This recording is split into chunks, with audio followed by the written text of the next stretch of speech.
Ursule, le pêcheur d'étoiles.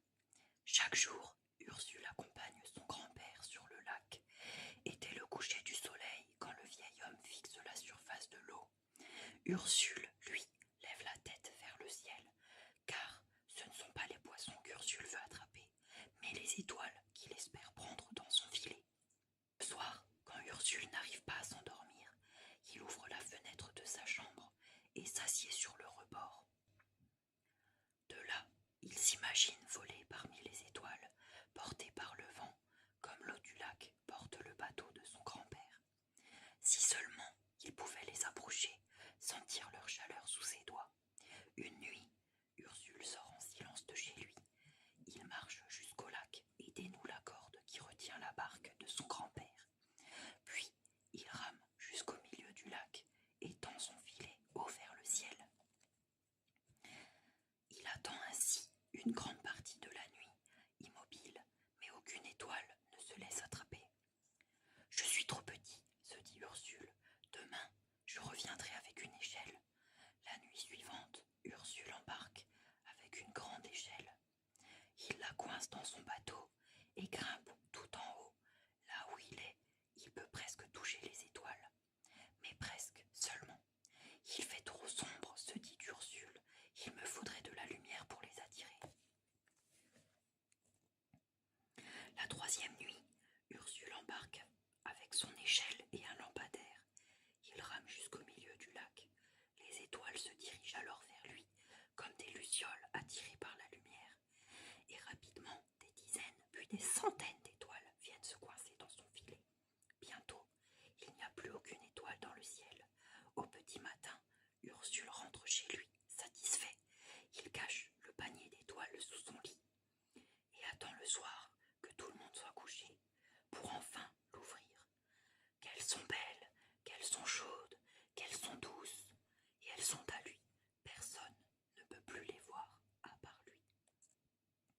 D'ailleurs, les gens sont bien tristes de ne plus voir les étoiles. Les yeux des enfants qui autrefois brillaient sont devenus ternes. Un soir, le grand-père d'Ursule entre dans sa chambre. « Tu ne dors pas, grand-père ?» demande le garçon. « Non, autrefois, quand je n'arrivais pas à dormir, je m'asseyais sur le rebord de la fenêtre et je regardais les étoiles.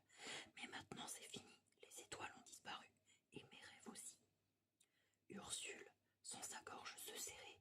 Il n'a pas le droit de garder les étoiles rien que pour lui. Il attrape son panier et invite son grand-père à le suivre jusqu'au lac.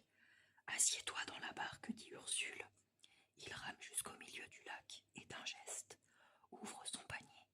Les étoiles montent aussi loin qu'elles peuvent, là où personne ne pourra plus jamais les attraper. Depuis ce jour, chaque soir, Ursule et son grand-père s'assoient tous les deux sur le rebord de la fenêtre et, ensemble, ils partagent leurs rêves. Le vaillant petit tailleur. Par un beau matin d'été, un petit tailleur cousait à sa fenêtre. Il avait préparé une tartine de crème. « Je ne la mangerai que lorsque j'aurai terminé ce pourpoint, » se dit-il. Lorsqu'il voulut la manger, une nuée de mouches avait commencé à se régaler. Il attrapa un torchon, frappa un grand coup et compta 7 mouches mortes. « 7 d'un coup, comme je suis fort, » se dit-il. « Il faut que le monde entier le sache. » Aussitôt, il broda sur sa ceinture les mots « 7 d'un coup ». Puis il s'en alla en portant un morceau de fromage et son petit oiseau apprivoisé. Arrivé dans la forêt, il rencontra un géant. Voyant sa ceinture, celui-ci crut qu'il avait assommé 7 hommes à la fois. « Je parie que tu n'es pas capable de faire ceci, » dit le géant. Il prit un caillou et il le pressa si fort que des gouttes d'eau en sortirent. « Facile, dit le tailleur. » Il sortit son fromage, le serra dans sa main et du jus coula. Le géant le félicita, puis lui dit « Maintenant, voyons si tu peux lancer une pierre aussi loin que moi. » Le tailleur répondit « Je peux lancer cette pierre tellement loin qu'elle ne retombera pas. Regarde. » Et il lança le petit oiseau qui était dans sa poche. Impressionné, le géant l'invita à passer la nuit dans sa grotte. Le petit tailleur accepta, le suivit et avec un peu de chance réussit à repartir sain et sauf le lendemain. Il marcha longtemps et finit par s'endormir dans le jardin d'un palais. Grâce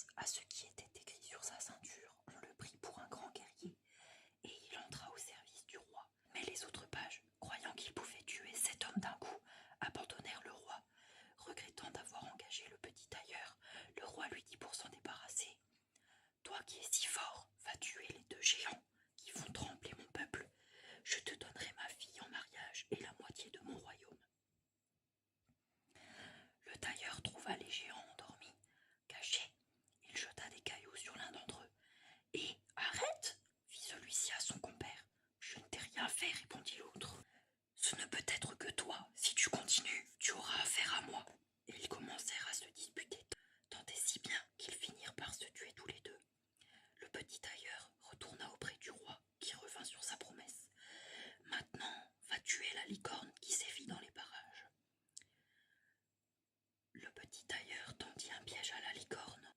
Alors qu'elle le poursuivait, il bondit derrière un arbre et la tua. Le roi, non content de cet exploit, ordonna encore au tailleur: si tu abats le sanglier qui dévaste mes terres, cette fois tu auras ce que je t'ai promis. Aussitôt, le tailleur partit dans les bois et tomba nez à nez avec l'animal. Une chapelle se trouvait sur son chemin. Il y entra, sortit par une petite fenêtre et y emprisonna le sanglier qui l'avait suivi. Le roi, ne trouvant plus aucun moyen d'échapper à sa promesse, lui donna sa fille en mariage et la moitié de son royaume.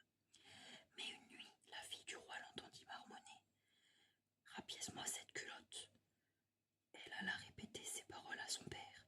Ma fille, lui dit-il, ton mari n'est qu'un tailleur. Cette nuit, 2 hommes le tueront.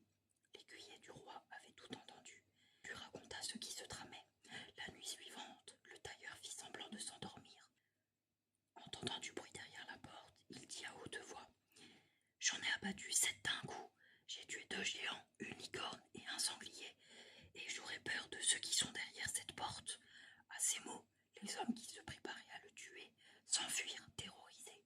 Depuis lors, le petit tailleur put mener une vie tranquille auprès de son épouse, très fier d'avoir un mari si malin.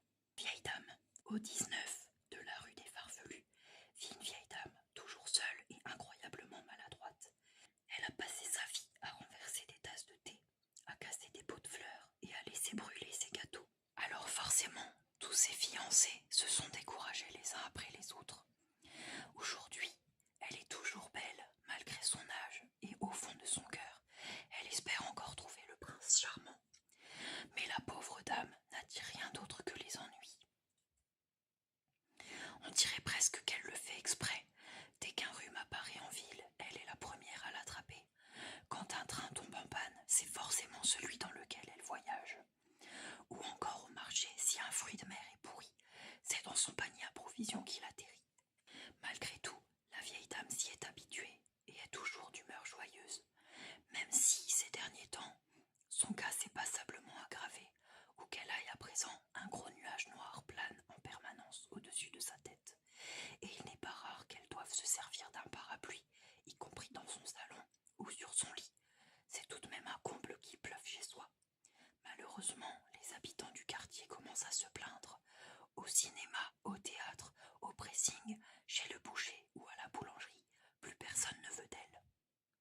Ce n'est pas très gentil, mais il faut comprendre les gens. Qui a envie d'avoir un orage sous son toit? D'ailleurs, le nuage n'a pas du tout l'air de vouloir s'en aller. Au contraire, il semble même qu'il se soit mis à grossir. Rien que pour embêter la vieille dame, et il fait désormais tomber de telles quantités de pluie qu'elle ose à peine sortir de sa baignoire. Mais bientôt, la cuve déborde et les petites flaques sur le carrelage de la salle de bain se transforment en véritables vagues. La vieille dame, qui ne quitte plus ses bottes en caoutchouc et son ciré de pêcheur, doit maintenant se déplacer chez elle à l'aide d'un matelas gonflable, de sorte qu'elle ressemble comme 2 gouttes d'eau à un marin sur son bateau. Mais que se passera-t-il cet hiver quand il neigera? S'inquiète-t-elle soudain. Devrais-je faire du ski pour accéder à ma cuisine? Affolée, la vieille dame sort précipitamment de chez elle et elle se réfugie sur un banc pour réfléchir. Assis à côté, un vieux monsieur radieux et souriant donne à manger aux pigeons. Au-dessus de sa tête, l'homme promène un minuscule nuage blanc